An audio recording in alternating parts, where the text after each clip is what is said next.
여러분, 안녕하세요. 안녕하세요.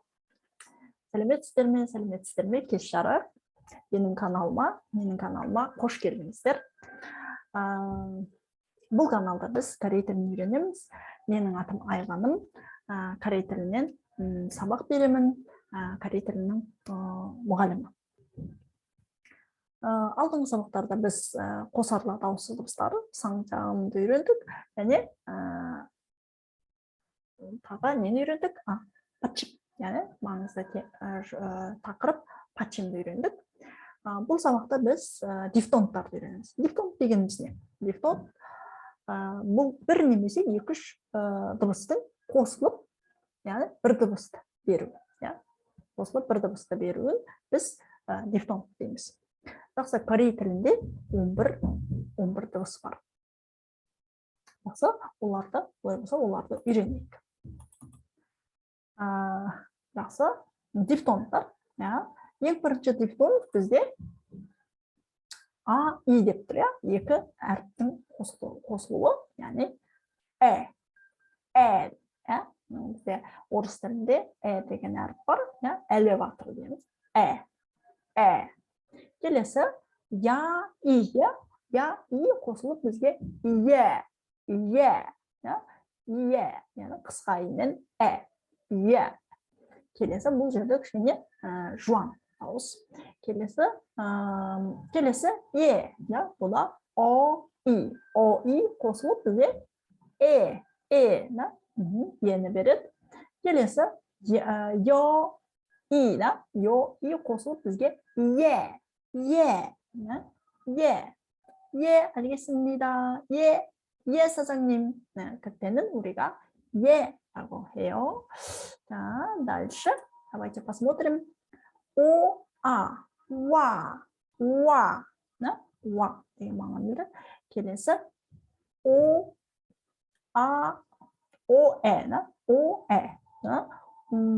왜.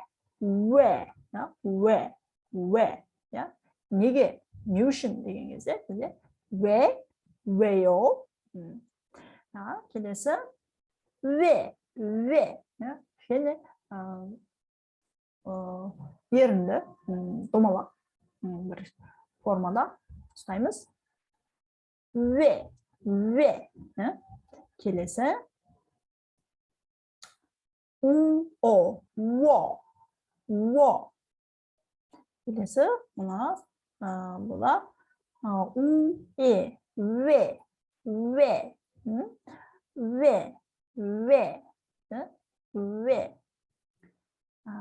келесі 위. 책상 위. келесі 의. яғни дыбыстағы слог буындағы орналасуына байланысты бізде депті айтылуы мүмкін, дыбысталуы мүмкін.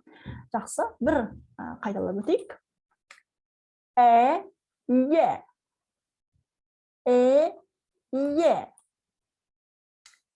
Келесі ва, ве,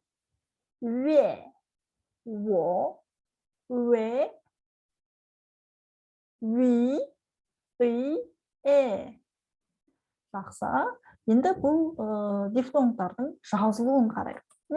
Егер біз дауысты дыбыстар моң қалай жазылу принципін білетін болсақ, бізге бұл дифтонгтарды жазу өте оңайға түседі. Жақсы. Мен бұл жерде барлық дифтонгтарды көрсетпедім. Тек қана төртеуін көрсеттім. Яғни осы төртеуіне қарап қалған дифтонгтарды жаза аласыңыздар. Жақсы, бірінші қарайық. Бізде қалай жазылады? Бізде А-И қалай жазылады? Яғни сол кезекте жазамыз. Бірінші ұзын бір тіке сызықшаны түсіреміз, және ортасынан бір сызықша, және үшінші сызықпен оны жабамыз. Сонда бізде бір Н сияқты ұзын Н сияқты әріп шығады. Оны біз Келесі е, о, и. О, иді қалай жазамыз, солай жазамыз. Бірінші қысқаша көлденеңнен бір сызық, үстіден бір сызық, және қасында, арқасында бір сызық жазамыз. Келесі. Е, қалай жазылады? Я, и. Я, иді бірге қосып жазатын болсақ, бізде е әрпі шығады. Жақсы, дифтоңшы. Келесі бізде йо, и. Яғни, йо, иді қалай жазамыз? Көлденеңнен екі сызық шығады. Сонан кейін үстіңге бір сызық шығады. Үстіден жоғарыға, төменге, үстіден жоғарыға, төменге қарата. Және тағы бір сызықша мен жабамыз. Бізде иде, е деген дыбысымыз шығады. Қалай жазылатынын осы дыбыстарға қарап, дауысты дыбыстар қалай жазылады, солай, сол кезекте жазсаңыздар оңай түседі. Және де бұл бір дыбыс болғандықтан біз қосып жазуымыз керек. Бөлек жазсаңыз, ол кәдімгі дауысты дыбыстар болып қалады. Бірге жазамыз, бірге қосып жазамыз. Оны ұмытпаңыздар. Үйде сүкче жүк инеркеyo үй жұмысын беремін. Үйде осы дыбыстарды қайталап және жазып отырып қайталаңыздар.